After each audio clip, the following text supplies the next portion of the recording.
Mr. Speaker, sir, Please. Order, please. if you would be so kind as to inform me how much time is allotted to me, it would help me greatly. Until you finish. I don't expect that you will give me the sort of time you have given some of the other speakers, 1 hour, 1.5 hours. I don't expect that. I'm not asking for it also. For you, there is no time limit, sir. Yeah. You can speak. I'm sorry the Prime Minister is not here at this moment because I have some things to say. Our cabinet is here, without the head. Headless. So the Home Minister, when he was speaking earlier as the main spokesman of the government, had listed some parties on whom he has got no further hope that they will be able to correct themselves. And some, of course, on whom he has got hope. And among the parties on whom he says that he still has some hope that they will see their folly and return to the correct path was my party. I don't know whether I should be honored or complimented or mystified by this compliment that he has given.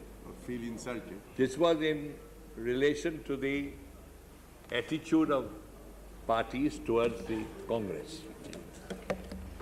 So if he was implying that our party, which has a long record and long tradition of fighting against Congress misrule in this country, which misrule went on for so many years.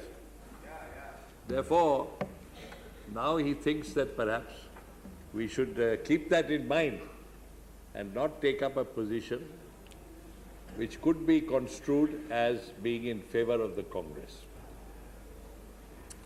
Well, the first thing I want to say is that there is no question at all, I want to make it clear, of our forgetting anything that the Congress party, while in power, has done against the interests of the people and of the country. That will never be forgotten, that is on record. And सुनिए, थोड़ा सुनिए, धीरज रखिए. after all, sir, I cannot forget that our United Front government was pulled down after less than 2 years by this same Congress party, or some of its leaders at any rate. They had assured us on the floor of the House that they would support this government of ours and help it to function. But later on, when their desire for power, for becoming ministers, became too much to resist, then the then president of their party, took the lead in seeing to it that our government was pulled down, which was not a difficult job at all because we had no majority of our own. We were dependent on the outside support of the Congress. Nevertheless, they did it, and on a specious plea about something which they alleged was there in the Jain Commission's report, which was not there at all. And I doubt very much how many members of the Congress party's leadership had even bothered to read the Jain Commission's report. Eh? I don't know. Glanced it. What? Glanced it. Glanced. I don't know. I don't know. Not read, It glanced. was my misfortune to have to read that report because it was delivered to me in my office, Home Minister's office, by Mr. Jain himself. And in that report, sir, there were allegations made against the DMK government in Tamil Nadu. And I don't go into those allegations now, but it was stated that in view of those allegations, unless we, that is the United Front government, agree to expel the DMK from the United Front, and have nothing further to do with them, then the support of the Congress to our government will have to come to an end. Well, we did not agree with that. We did not accept that argument because we think they were making incorrect and unverified charges, Mr. Jain, against the DMK government. I hope the DMK friends are here. Yes, because after what has happened today, they should say, you should be behind us, you were with us, but now you are behind us. But anyway, whatever it is, you are now with them. I wish you well. Wish whom well? So, sir, our government was pulled down. I know, I cannot forget that the Congress party was responsible for that.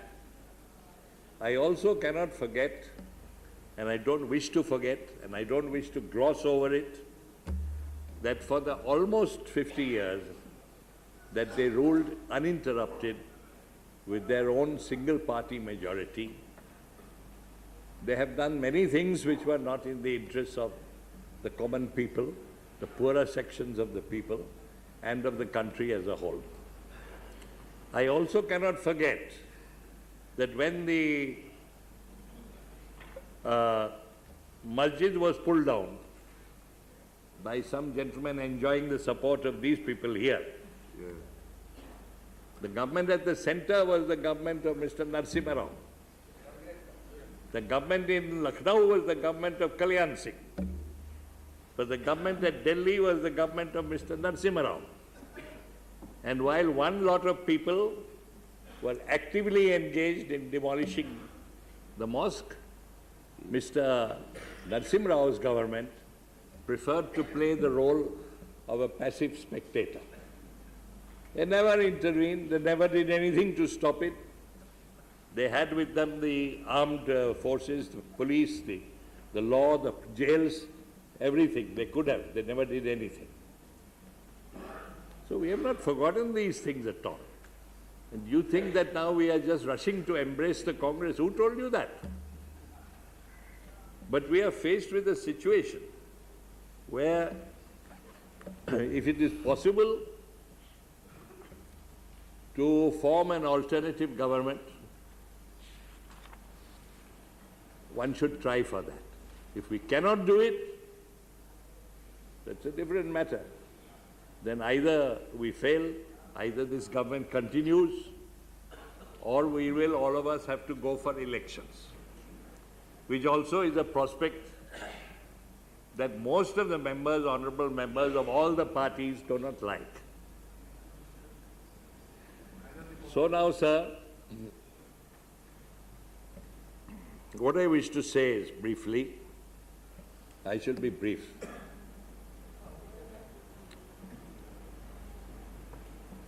What Mr.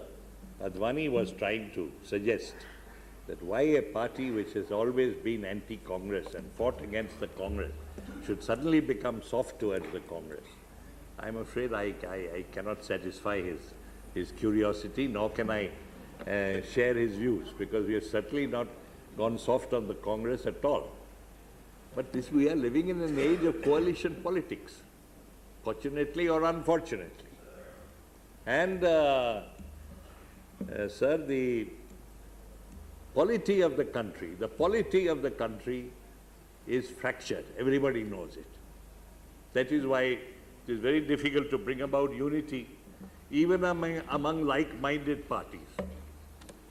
It is very difficult for the general body of voters nowadays to vote for one single party and give it a majority. It's not happening. 3 times we have seen what has happened. It is because the polity is completely fractured for various reasons. For factors based on community, based on casteism, based on regional interests, based on so many different things. The polity has become completely fractured. And therefore, in this complicated situation, our parties on this side are, of course, discussing. They will have to discuss further. They are concerned because they are all interested that this government should go. The reasons for that are being here given in detail by so many other honorable members. And they have to replace it by some other government which will be more democratic in its behavior, more concerned with preserving the unity of the country. The unity of this country has not come about by accident. It has not come about in 1 day or 2 days. It has taken thousands of years to create a country and create a society in such a vast country in which so many people of different origins, different ethnic origins, different cultures, speaking different languages, different kinds of levels of development, are all living together as common citizens of one motherland. It's not an easy thing that history has brought about in all these years. I am proud to be a citizen of this country because of that. Many people forecast and prophesied and wrote big books about India, saying that if the British rule goes from India, this country will not last as a single country. These Indians will fight each other, break each other's heads, indulge in riots and killings, and the whole country will go to pieces. The British fellows, of course, wrote many letters like that. Winston Churchill spoke in the House of Commons like that. On the eve of independence, he said that it is a sad fact, sorry fact, that we are having to withdraw from India now due to compelling circumstances. But I'm warning everybody that once we go, once we leave India, these Indians themselves will destroy their country. It will fall to pieces. Nothing will be left. Well, his prophecy did not come true. More than 50 years have passed. We have many weaknesses, many defects, many quarrels with each other also. Many unpleasant incidents have taken place in this country, no doubt. But the country survived. And today, after 50, 60 years, in the Committee of Nations of the world, India is counted as a major state, as a major power, with its head held high. Who did this? Who has to be given the credit for this? Not this government or that government, sir. In my humble opinion, it is the basic good sense, the patriotism, and the desire of people to live together, that the common people refuse to be broken up into pieces. They have held this country together all these years. And therefore, what I wish to say is that now the country has remained united, true. The polity is falling to pieces. We are facing rather a sad and tragic situation. The state, the country has remained one, but the polity, the political complexion of this country is being fractured and falling to pieces. It is a crisis for all of us. This is not a crisis peculiar to any particular party. We should think sometimes above parties and think of the fate of the country as a whole.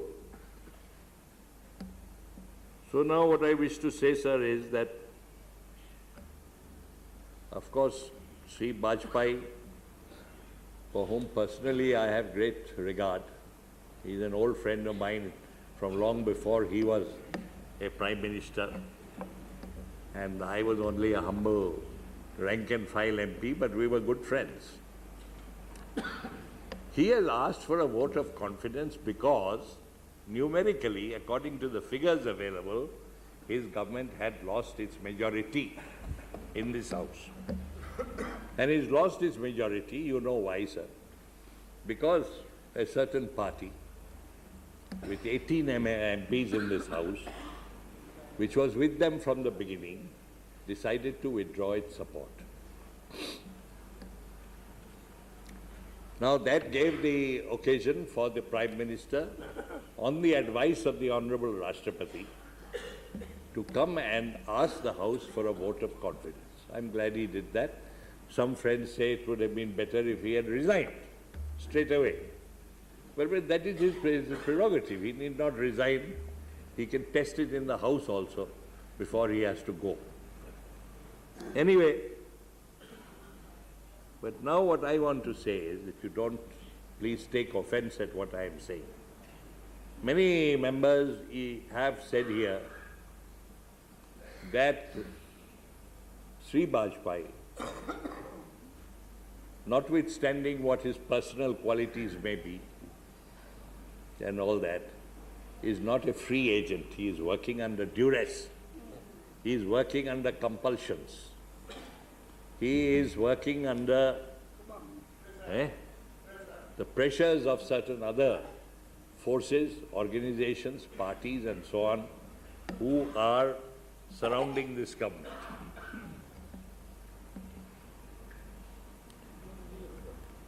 So I wish to say my one main criticism of the Prime Minister is that he knows very well which are these forces that are hostile to many of the policies and ideas which have been formally announced by him or his government. But my complaint is that he has never taken a strong, a firm, a categorical stand against them.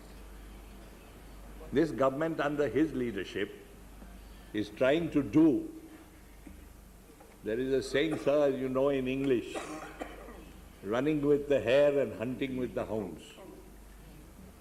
इसका मतलब है, आप समझते हैं, वो जो शिकार करने वाले कुत्ते होते हैं, शिकारी कुत्ते, बंजारों के पास रहता है तो उनको वो एक छोटा सा वो जानवर होता है, खरगोश, खरगोश है ना, वो खरगोश को दौड़ाया जाता है, उसके बाद ही पीछे ये शिकारी कुत्ते दौड़ते हैं, उसको सियार को भी पकड़ता, सियार मरवा भी होता। हाँ,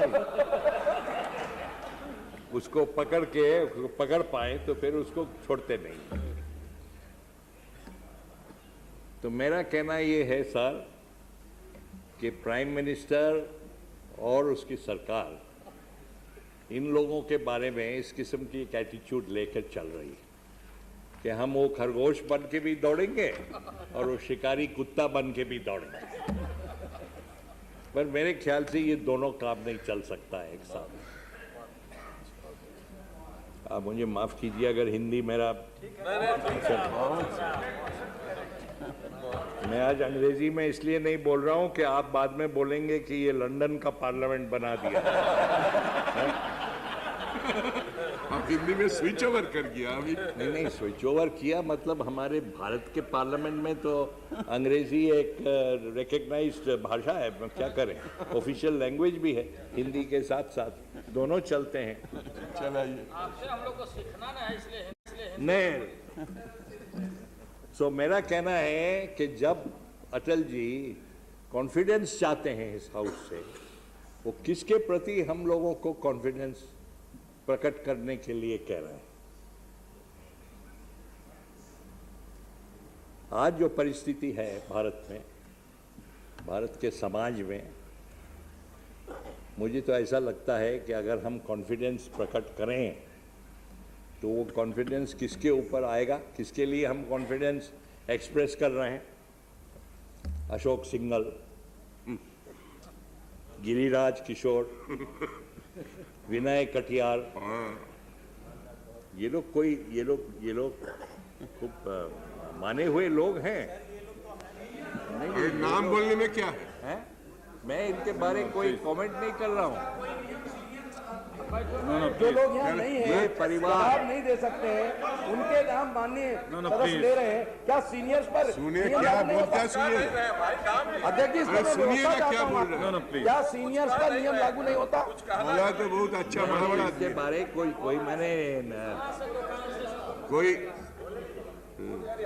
इनके बारे में मैंने कोई टिप्पणी नहीं किया, मैंने कोई इनकी नुक्ताचीनी नहीं की। क्यों आप ऐसे तड़प रहे हैं और घबरा रहे हैं? इग्नोर कीजिए, इग्नोर कीजिए। नाम लेना गलत नहीं है, उनके बारे में कहना गलत है। कुछ बारे में तो हल्दी लहसुन धनिया बेच के आए हो। सवाल है कि ये जो परिवार है, क्या कहते हैं, संघ परिवार, ये संघ परिवार के माने हुए नेतागण हैं। संघ परिवार के वक्तव्य जनरली इनके मार्फत ही हम लोग पढ़ते हैं, अखबारों में, पत्रिकाओं में, दूसरी जगह सुनने में आता है। और मैं एक सवाल पूछ रहा हूं, मैं जानने चाहता हूं कि बीजेपी जो पॉलिटिकल पार्टी है, what is the relationship between the BJP as a party and this Sangh Parivar? Sangh Parivar are not enemies of BJP, I suppose. उनका ये मांग तो मैंने नहीं सुना कभी, मुझे नहीं मालूम कि वो अटल जी के सरकार को गिराने चाहते हैं। हो सकता है कि वो कोई उनमें ऐसा भी सोचे, लेकिन मुझे मालूम नहीं। और जहाँ तक ये हिंदुत्व का सवाल है, मस्जिद का सवाल है, मंदिर बनाने का सवाल है, इत्यादि इत्यादि, इसमें इन लोगों का क्या स्टैंड है वो सबको मालूम है। वो बहुत कट्टर इसके ऊपर वो शुरू से आज तक बोलते आए हैं। हालांकि बीच बीच में ये बात मैं मानता हूँ कि बीच बीच में प्रधानमंत्री कभी कभी उनको बहुत मुलायम ढंग से उनको थोड़ा थोड़ा उनको मना करते हैं कि ऐसा नहीं बोलना चाहिए। लेकिन वो सुनने वाले लोग नहीं हैं, वो अपना काम चला रहे हैं। अशोक सिंघल जी ने, आचार्य गिरिराज किशोर ने, विनय कटियार ने, और भी लोग हैं, मैं नाम नहीं कर रहा हूँ, इन लोगों ने कहा है कि हम अपना काम जो करना है हम करेंगे।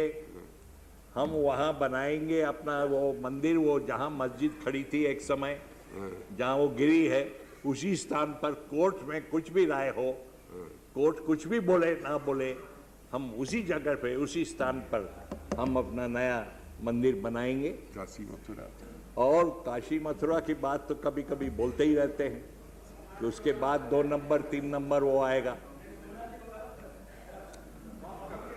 और इसमें बजरंग दल और दूसरे संगठन जो है, बजरंग दल का जिक्र मैं इसलिए कर रहा हूँ कि अभी हाल में एक सर्टिफिकेट मिला बजरंग दल को होम मिनिस्टर के द्वारा। उड़ीसा, ये जो दुर्घटना हुई उड़ीसा में, जहाँ वो ऑस्ट्रेलियन मिशनरी और उसके 2 बच्चों को जिंदा जलाया गया, तो ये कहा गया कम से कम पत्रिकाओं में, दूसरी जगहों में, कि ये बजरंग दल के लोगों ने शायद किया है। बजरंग दल का नाम वो कहते हैं कि कुछ दिनों से वहाँ आसपास में सुनने में आ रहा था कि ये लोग कुछ तैयारी कर रहे हैं, क्या कर रहे हैं नहीं मालूम। और जब ये अपना नारा भी देते थे, बजरंग दल की जय वगैरह, और जिस दिन वो आए इनको हत्या करने के लिए, उस दिन भी बजरंग दल की जय की आवाज़ सुनने में आया। और एक व्यक्ति, क्या नाम है, दारा सिंह जिंदाबाद, ये नारा भी सुनने में आया। तो लोग कहे कि दारा सिंह कौन है भैया? जानते हैं? आपकी सौभाग्य है आपका। पूरा देश जानता है। अच्छा, मैं तो एक बुद्धू आदमी हूँ भाई, मुझे ये सब नहीं मालूम। आपका सौभाग्य कि ऐसे एक व्यक्ति से आपका इतना अच्छा गहरा परिचय। एनीवे, फिर देखिए बाद में कुछ कदम ये लोग उठाए हैं, इंक्लूडिंग वो जो एक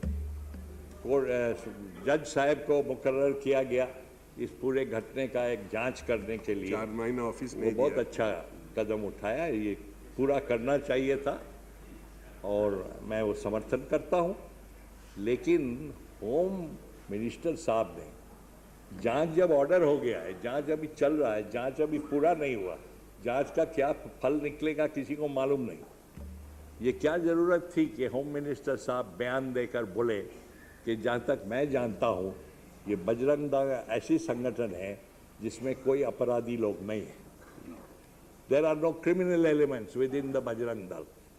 I don't know who told him this, or how he discovered it, or why he should give a certificate to them, जब अभी तक वो जांच चल रहा है। Easy in Bajrang Dal. ये मेरे ख्याल से ठीक नहीं किया गया। लेकिन मेरा कहना है, और फिर वो पत्थर पे बन रहे हैं वहाँ, वो तो साबित हो गया। वो मंदिर बनाने के लिए वो जो सब पत्थर वगैरह लाकर वहाँ काटे जा रहे हैं, और कारीगरों को ले गया गया है विभिन्न स्थानों से वहाँ जाकर काम करने के लिए। ये तो सब छाप चुका है, फोटो निकल चुके हैं, और हमारे अशोक सिंघल जी ने इसको स्वीकार भी किया है। और उन्होंने, सबसे बड़ी बात ये है कि वो बार बार कह रहे हैं, क्योंकि ये अदालत ने मना कर दिया था कि उस ढंग से उस स्थान पर अब मंदिर बनाना नहीं चलेगा। इसके बावजूद अशोक सिंघल जी बार बार बोलते हैं कि ये ऐसा एक मामला है जो कोर्ट से फैसला कराने का कोई सवाल ही नहीं उठता। It is nothing to do with the court, it is something to do with the sentiment of people. तो इसलिए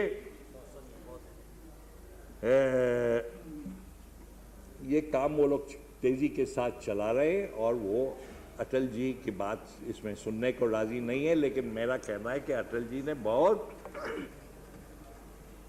कमजोर ढंग से, मुलायम ढंग से दो एक बार थोड़ा सा उन लोगों को कहा कि ऐसे मत करो। और जब ये हत्या हुआ उड़ीसा में, तब उन्होंने जाकर वहाँ कहा कि ये जो लोग प्रचार कर रहे हैं कि हत्या का मूल कारण ये है कि ये मिशनरी लोग हैं, ईसाई जो मिशनरी लोग हैं, ये वहाँ आदिवासी लोगों को अपना धर्म बदल के उनको क्रिश्चियन बनाने की कोशिश कर रहे हैं, इसलिए लोग वहाँ बिगड़ गए उनके ऊपर, और शायद इसीलिए षड्यंत्र हुआ उनको मारने के लिए।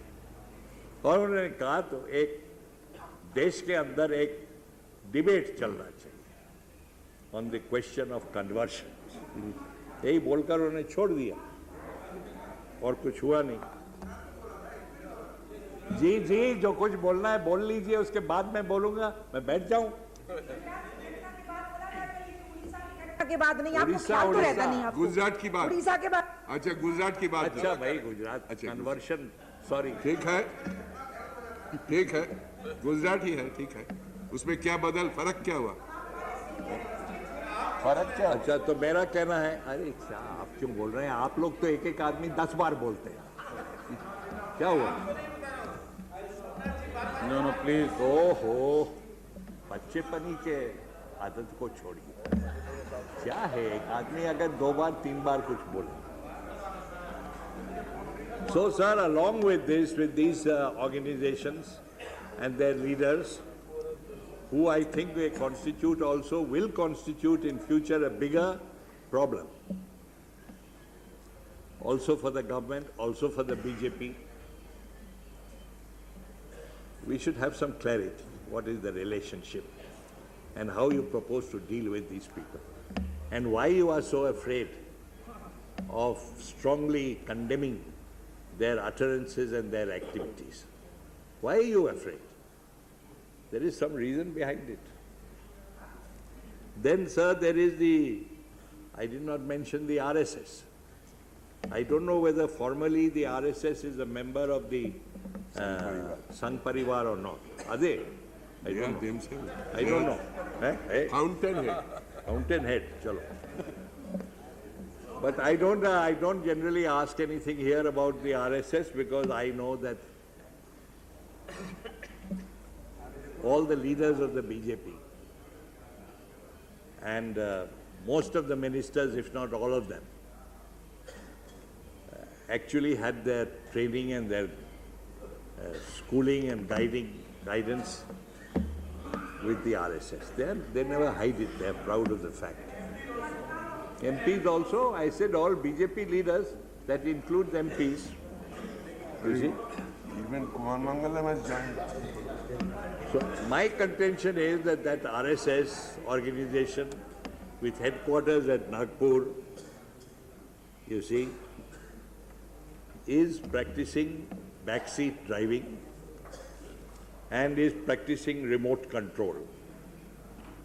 And very often it is their decisions and their directions which have to be carried out by the BJP government, no doubt. So when we are, some of us are very loud in our praise of this government, our support to this government and so on, they must also remember that this government is not in all respects a free agent. It has to act at the behest of the RSS.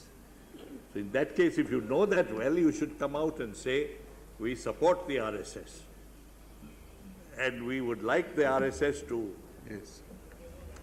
have a firmer Say that. hold on this government. I don't know if that is your stand. We saw something happening just now in Bihar, where Mr. Sundar Singh Bhandari, who, by the way, is an old acquaintance of mine. Many of you don't know these things. You should know. He and I worked for a long time together in one committee, which was a committee to study the functioning of the CSIR. Sarkar Committee. You know, the report is there. He and I were members of that committee along with some others, and we got to know each other quite well. And Sundar Singh Bhandari ji was appointed as governor of Bihar. I don't know for certain, I can't prove it, but possibly on the advice of the RSS, because he is a prominent RSS man. And I found no reason why he should be sent to Bihar at that particular juncture, unless it was with the intention of destabilizing the government there, the government of Rabri Devi. Then you know what happened subsequently and all that, and how this 356, Article 356 thing misfired. And the government was removed, first of all. The chief minister had to go, and then later on had to be reinstated, because that approval of the parliament for 356 is not confined to the Lok Sabha, but includes both the houses, and it could not possibly get the approval of the other house, and so it had to be withdrawn. At that stage, the governor, Mr. Sundar Singh Bhandari, at some stage was found to declare openly that he is an RSS man and he is proud to be an RSS man. Well, he can be proud, I don't grudge him his pride. If he finds pride in that, let him enjoy it. But what happens to the Sarkaria Commission's report and the Sarkaria Commission's guidelines, which are there for the government and all governments to follow? Of course, they are guidelines, they are not mandatory. But they are guidelines which have acquired over the years a considerable amount of respectability and acceptance. And one of the guidelines is that the person who is selected to be the governor of a state should not be a person who is been very active in politics, and certainly should not be a person who is an active member or leader of a political party or an organization. But he was appointed and sent, and later on, when they ran into difficulties there, he said, I am a member of RSS, so what? And then strange thing happened. The Home Minister came out with a statement saying that I feel that normally, you see, the governor of a state should be apolitical. Apolitical means non-political in the sense, non-political means in the sense in which the Sarkaria Commission had meant it. Apolitical means that it is above politics. Above politics. He should be a person, it would be better if it was a person like that. And he was asked to, then the order came to withdraw him, transfer him from Bihar. Well, that was understandable, and it was really a commendable thing for Mr. Advani to have recognized, though at a somewhat late stage. When they appointed him, they didn't remember who he was and what his origins were. But at this stage, Mr. Advani said, yes, it would have been better to have had an apolitical man as a governor. So he was removed, or rather transferred, and then after 2, 3, 4 days, we found he brought back again. Later he was again transferred to, I think, Now Gujarat. माफी मांगी माफी मांगी. हाँ हाँ अडवाणी जी के No, माफी मांगी या क्या किया, but anyway, that was quite a mysterious kind of a episode. घुटने टेके घुटने टेके घुटने टेके नहीं, वो तो घुटना टेके उन्होंने बाल ठाकरे के सामने मुंबई में, जब वो क्रिकेट का मामला था. पाकिस्तानी टीम आने वाली थी, उसको हम लोगों ने इनवाइट किया था. वो कोई अपने आप से जोर जबरदस्ती से थोड़ी आ रहे थे. It's a normal thing, the arrangement of cricket matches programs between different countries, and they were due to come here to play. And Bal Thackeray ji had issued more than one statement saying that they will not be allowed to play in at least in Mumbai. His argument being that they are coming from a country which is hostile to us, which is trying to attack us, which is sending armed people across the border and killing our people and so on. So why should they be allowed to come and play cricket here? I will not allow it, and we will ask all our people to dig up the ground, pitch, so that they cannot play cricket here. Mr. Vaiko, have you ever played cricket? I don't think you are. Are you interested in cricket? Not interested in cricket. I'm interested in other sports. Other sports. Football. Good. No, but my only trouble with you is that out of this whole combination, the only person you seem to know is Mr. Bajpai. You don't know these other people whom I name. You don't know them, you have never seen them, you don't know anything about them. All right, anyway. So it was in the face of these threats by the leader of the Shiv Sena, who wanted the cricket pitch to be dug up so that no matches could be played.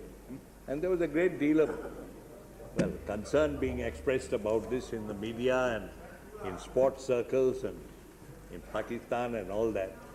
It was at that stage that the Home Minister rushed to Mumbai and, well, I was not going to say fell at the feet of Mr. Thackeray, but they had some confidential talks and all that, and then it was announced that Mr. Bal Thackeray has said very generously that all right, I am postponing my decision for 1 year. After 1 year, we can start digging up the pitch again. But for 1 year now, they can be allowed to play. And that was... आपका नाम ले इसलिए 1 minute इजाजत देता हूँ. नहीं, मुझे कोई क्रिटिसाइज नहीं करना है. ये खाली जो सत्य है वो आपके सामने रखना है, सदन के सामने रखना है. यदि आप इजाजत देते हो, यदि आप इजाजत देते हो.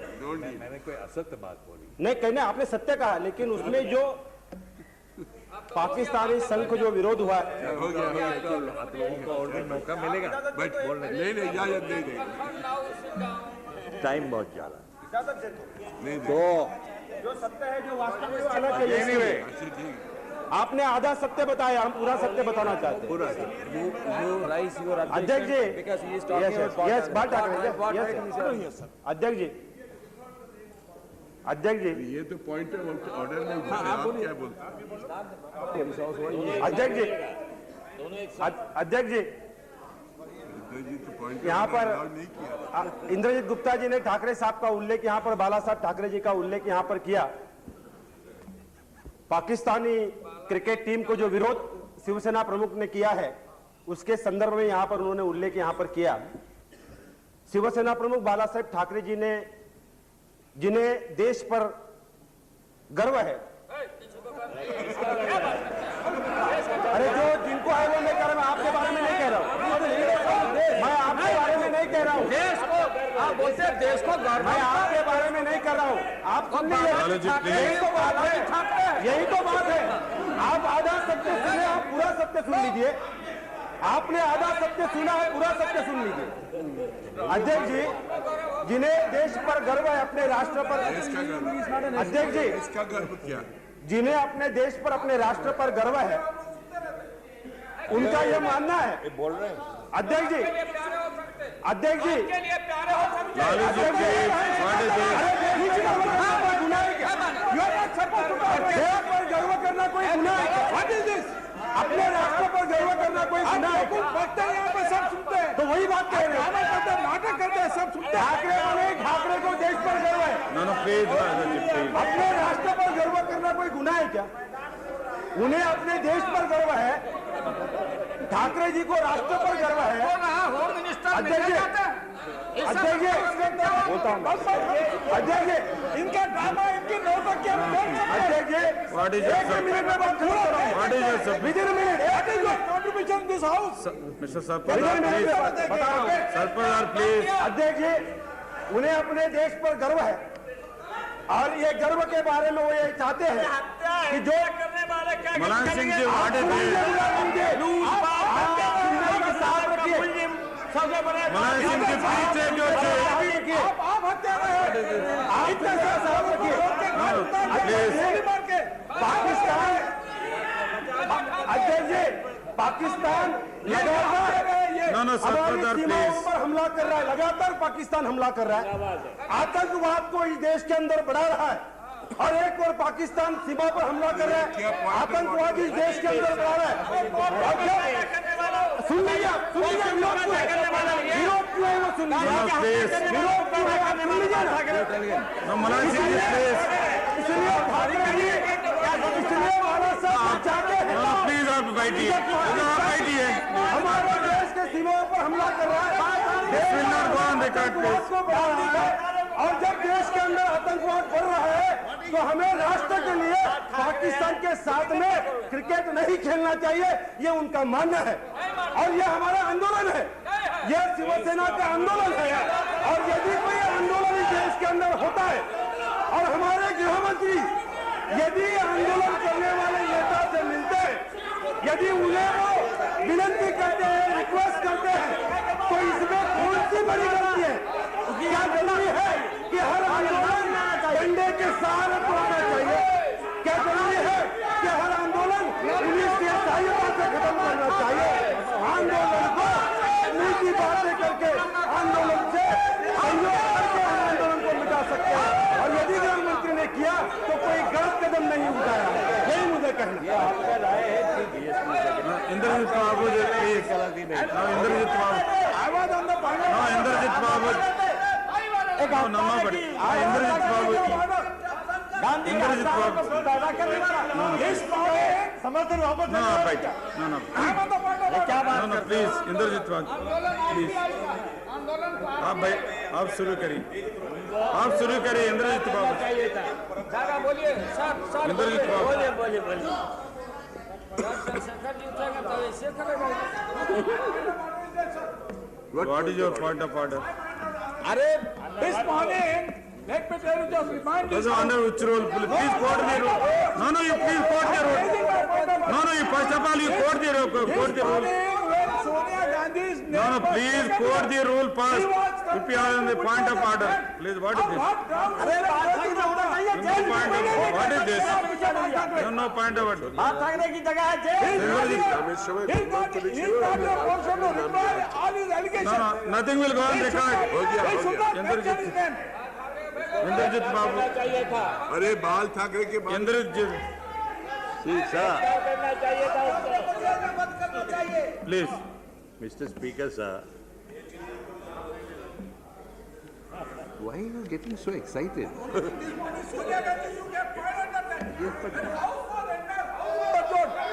because name was taken by fencing. Please.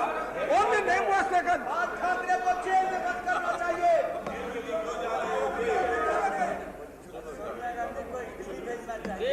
oh, sir, Lalu ji differing opinion. कैसा डिस्टर्ब करता है आप उसको? What is this? You are a senior leader. How can you disturb the house always?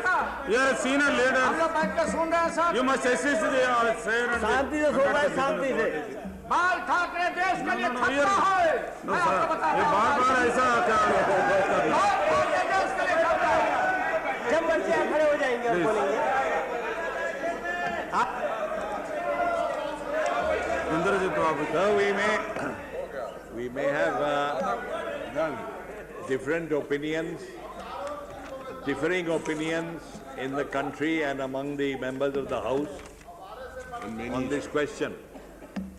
But I am saying what I am saying, and I am saying that it was undignified for the Home Minister of India to rush to Mumbai to plead with the leader of the Shiv Sena to somehow get his clearance to allow the cricket match to take place. Yes. And I think my view is shared by many people. We have read the newspapers, their comments and all that.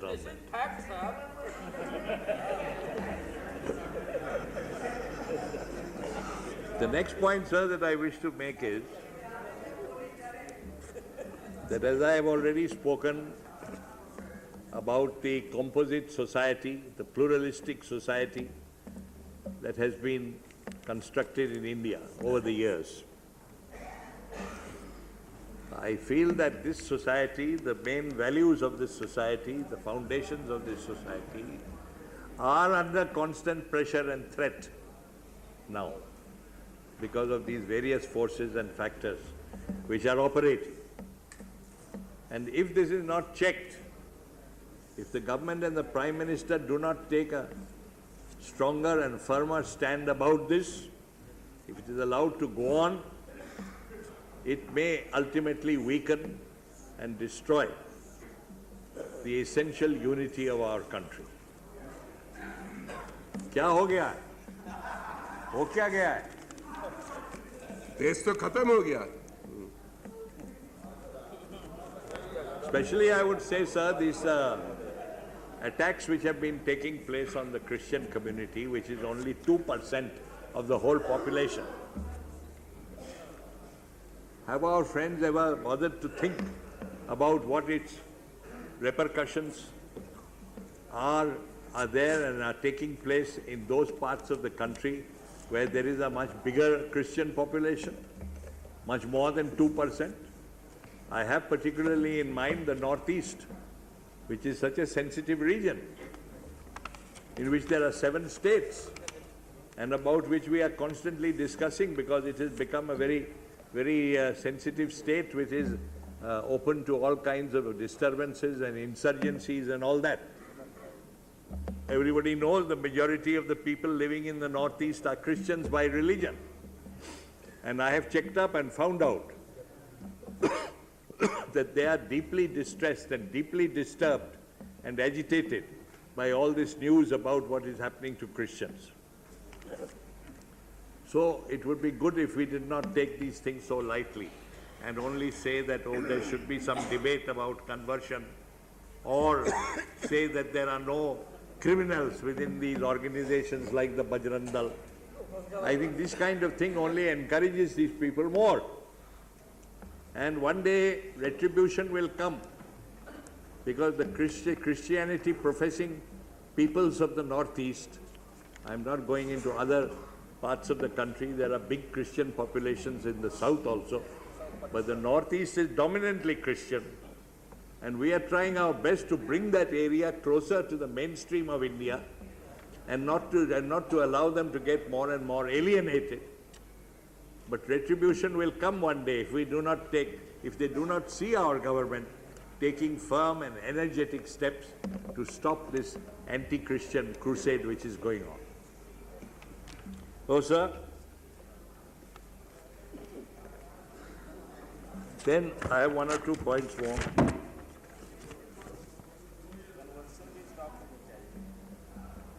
Forcible conversion, definitely band hona chahiye, no doubt about it.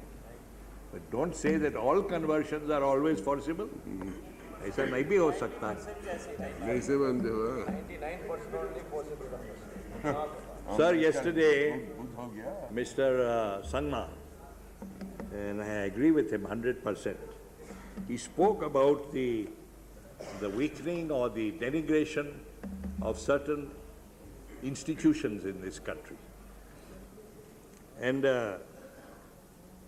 I would like to just mention that the United Front government, when it was already functioning as a caretaker government, had appointed 2 governors in 2 vacancies. One was in Mizoram, the other was in Goa. Since I was still the Home Minister, I know something about this in detail. The fact that the governor of Mizoram was a very senior IPS police officer who had been Director General of Police. And the other gentleman who was appointed in Goa had been a very senior bureaucrat in the PMO. Neither of them was a politician or had anything to do with politics or had anything to do with any party. They were appointed, and within less than 3 months after this government took over, both these governors were removed, they were dismissed, but no grounds were ever given as to the grounds for their dismissal. It was never alleged that they had misused their powers or done something which governors should not do, or that they had violated the guidelines of Sarkaria Commission. Nothing like that was put forward. Obviously, they were removed simply because they were the appointees of our government, the United Front government. I think this is a wrong thing, blatantly wrong, which was done. And this is one way of weakening the establishment, the governor's institution. I have contrasted with what happened with Bhandari in Bihar, something totally different, where there was good grounds for intervening. And what happened in Mizoram and in Goa, and there were no grounds like that, but still it was done purely on political considerations, partisan considerations. Then, sir, about the Admiral's case, Yes. I am still hoping, I don't know if my hopes will fructify or not, that sooner or later this House, the sovereign Parliament of India, will be permitted to discuss the matter, nothing else. That the government, the Prime Minister, the Defence Minister and others will come before the House and make statements, authorized official statements, as to what led to the removal of the Naval Chief. And then allow a discussion to take place. That's all we are asking for, at least what I am asking for. If it is not allowed, there are so many instances which can be cited of democratic countries where parliaments are functioning, elected are parliaments, which have permitted discussions to be held on defense matters, on army matters, even in the midst of hostilities being carried on in their countries, war going on, even in the middle of that, during war. If you like, I can bring those instances and show you how the House of Commons, the American Congress, US Congress, were allowed to discuss these matters, and shelter was not taken behind the plea that these are matters of security matters and therefore they should not be discussed. So, what I am saying is, sir, that not allowing the House to discuss this amounts, in my opinion, to a contempt of Parliament. The media can be told, the ministers can appear on TV and make wrong statements as to why they took this stand. But Parliament is not permitted to hear about it from the government or to discuss the matter. This, I think, is intolerable. This is the first time in the history of our country that Parliament has been treated in this way. I read that the Honorable Prime Minister has said somewhere, once or twice, when the demand for a JPC was raised very stridently, first of all by our Congress friends, he has said that a JPC can come only after a debate and discussion is over.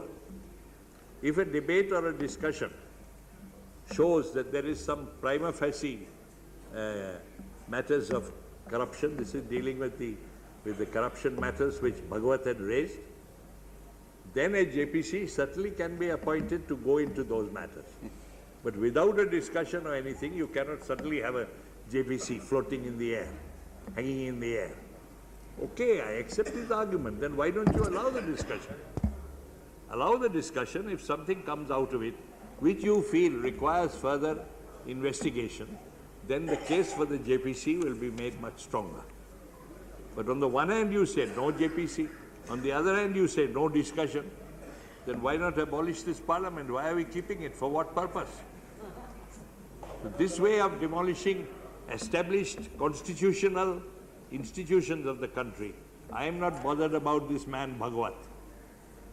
Whether, you see, I don't know whether he has done something right or wrong, or he should have behaved in a different manner, and so on. Maybe. I am bothered about the institution of the service chiefs. Today it is the naval chief, tomorrow it may be the army chief or the air force chief. These are institutions under whom there are thousands of men who are responsible for the safety and the defense of this country. Thousands of trained men who carry out orders of these chiefs. The chief has a big responsibility. He is not a chaprasi or a cook or something that he can be dismissed just like that, without anybody being told what is the ground for his removal, without giving him any chance to defend himself, without any inquiry being held. How can this be permitted? And Parliament must be allowed to express its views on this matter, sir. I am very much concerned about what we hear. I don't know, we are hearing about so many reactions and repercussions among the armed forces as a result of the way that this removal was done. I am not saying the removal was not necessarily justified. It may have been, may not have been. But the way in which it was done, you see, has certainly caused deep concern and anguish among many people in the armed forces, including senior officers, retired officers and all that. So I would request that provision must be made at the earliest for a proper discussion. By the new government. One thing the defense minister had said was that this admiral had become a security risk. It's a very, very serious thing to say, sir. A very serious charge to make against the head of one of the defense forces unless it is proved. If it was found that he was a security risk, when was that found? How long ago? And if it was found that he is a security risk, why was he not removed earlier? And if he was a security risk who was doing something betraying the interests of the country, he should have been court-martialed or some severe steps should have been taken against him much earlier. You do nothing, then suddenly he is removed, no grounds are given, no explanation from the government, and then when he comes out with some counter charges against the defense minister, then you start saying that he has become a security risk. But you will not be allowed to discuss these matters in Parliament. Sir, I think this is an intolerable situation. No elected Parliament in any country would tolerate this kind of behavior towards it. Therefore, kindly see to it that in the course of the present session, time is found for a proper discussion on this matter. Finally, I would say, sir, with regard to the finance minister, well, he has said so many things and made so many claims, and his budget is there, and we have still to discuss the budget, and we have still to come to the finance bill and all that. My main charge against him is that his present policies, they may be the policies of his predecessors also. I don't say it is something original which has come out of his brain. There is a continuity of these things. But ever since 1981, certain policies are being followed. 91, sorry, economic policies, financial policies, commercial policies, which are more or less being still pursued along the same lines. And my contention is that these policies, for example, the import-export policy, is being implemented in a way which will destroy, if not weaken seriously, the interests of our national industries. the industries which have been built up over the years by the toil of our people in this country, the employers, the investors, the entrepreneurs, the workers, all these people together we have constructed quite a big industrial sector in our country. There's no doubt about it. It's bigger than in many other developing countries or former colonial countries. Now we want that sector to be further strengthened, to be further expanded. We don't want it to be curtailed. We don't want it to be weakened by allowing unequal competition with much more powerful rivals, competitors from abroad, who have immense resources at their disposal, such resources as our poor investors and entrepreneurs can never hope to mobilize. And you throw open the gates, you throw open the doors to them to come in, you reduce import duties all along the line. I'm not the one who's complaining only. The people who are affected are complaining that they won't be able to stand the competition from these powerful multinationals and others coming from abroad. And gradually our establishments and our factories and industries will have to close down.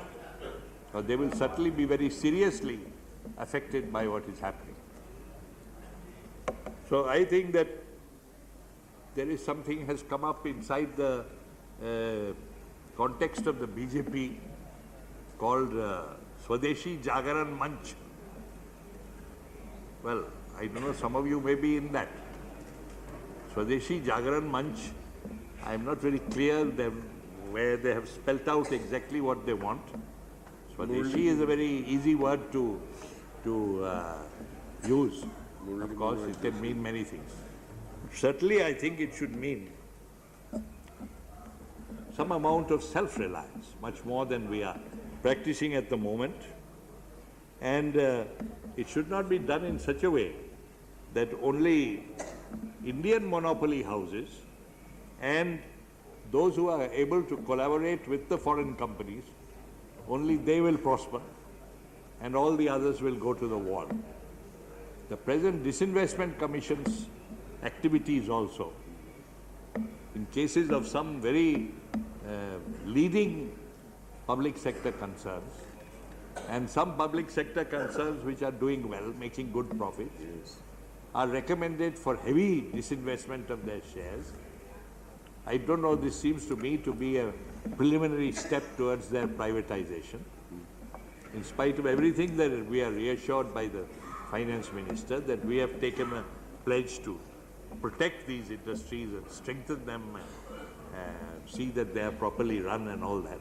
But we have grave misgivings.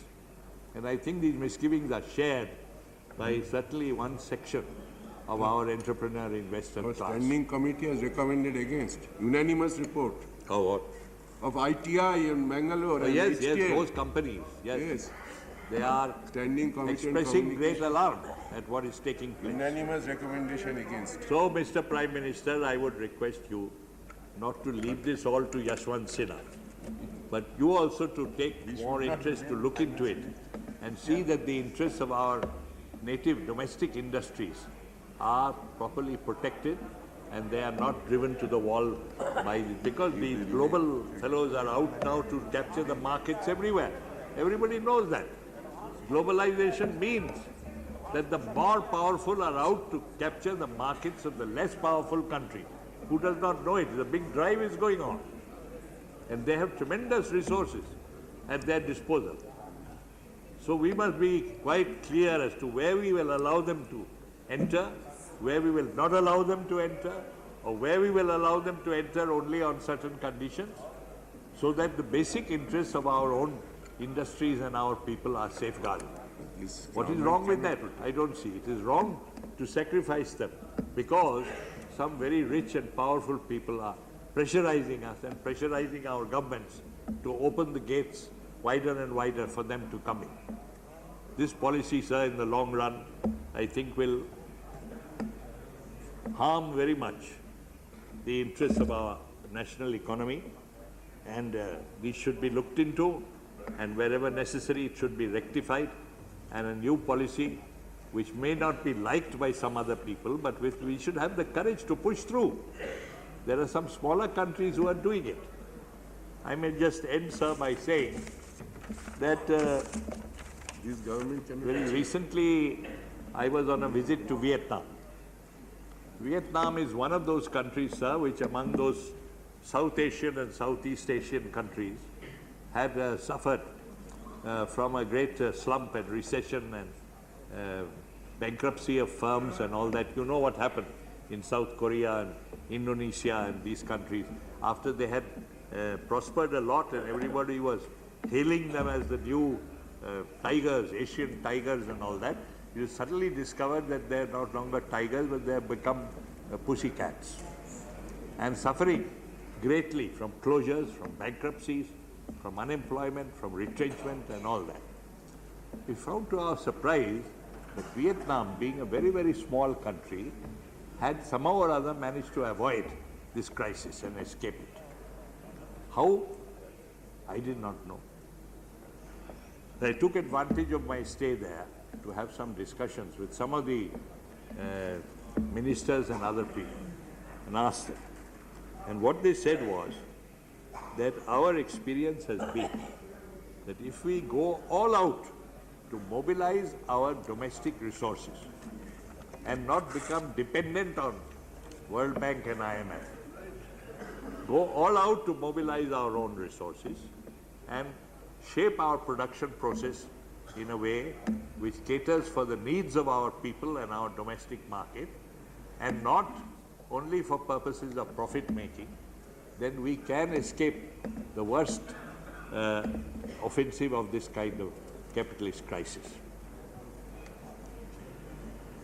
Sir, a prescription has been given, you may not like it, by the first Asian, not first Indian, but first Asian, to become the master of Trinity College, Cambridge, a prestigious college, and later got a Nobel Prize, Dr. Amartya Sen, who visited this country recently. I think all Indians should be proud of him and his achievement, but it was of course natural, he being a Bengali, that he got a much bigger reception and all that, felicitations, while he was in Calcutta, in Shantiniketan, in other places in Bengal. Much bigger reception and felicitations than he got in the capital city of India. No reception. Here also, yet. no, I think he got a reception, but it was nothing very much. But Doctor, अरे charity क्या? Amartya Sen, I can't go into the details now, he has prescribed some 5 or 6 things for poorer countries, developing countries like ours, as to how to lift themselves up. And he has said that production should not be measured only in terms of quantum of output and quantum of profits, but should also be measured on the availability and utilization of local resources for consumption of the people and their requirements and for the home markets. He has also stressed greatly in the course of which he cited the example of Kerala, that is primary education, women's education especially, and education of the girl child, health care in the villages, in the rural areas, land reforms, and he has said that the quality of social life in any country, the quality of social life and political life will only improve when greater and greater numbers of women can be qualified to come forward and participate in it. A view which is not very easily reflected in our parliament, unfortunately, but I'm just telling you what Amartya Sen has said. And this is a prescription that he is going around advocating. I would request the finance minister. वो नहीं करेंगे वो। No, he will not go with this, that there are plenty of documents, books and things which he can study to see what the implications of this policy are as advocated by him, and try to see, sir, that if we try to follow that prescription to the extent possible and practicable in our country, it might bring us good dividends. So that's all I have to say, and therefore I cannot support the motion of the Prime Minister, because I certainly don't want to support Mr. Acharya Giriraj Kishore or Ashok Singhal, unless I know that the government is going to prevent these people from carrying out their anti-national activities. And up to now, they have been following a very weak and vacillating policy towards these organizations, which are disruptive, which are communal, which are violent, which are prepared to do anything in order to reach their objectives. If that is done, then I am prepared. अरे मैं छाए anti national activities के बारे में कह रहे हैं. ठीक है, उसके बारे में How can he say that their activities are anti-national? This is a very serious word. Anti-national activities, he is saying. किसी का भी नाम ले, जो लोग अपने आप को डिफेंड नहीं कर पाते हैं, उनकी एक्टिविटीज एंटी-नेशनल कैसे हो गई? No, please. So, sir, for these reasons, I do not. For these reasons, sir, I do not find it possible to support the motion moved by the Honorable Prime Minister, expressing confidence in his government, and therefore I oppose it along with other members of the George Fernandez.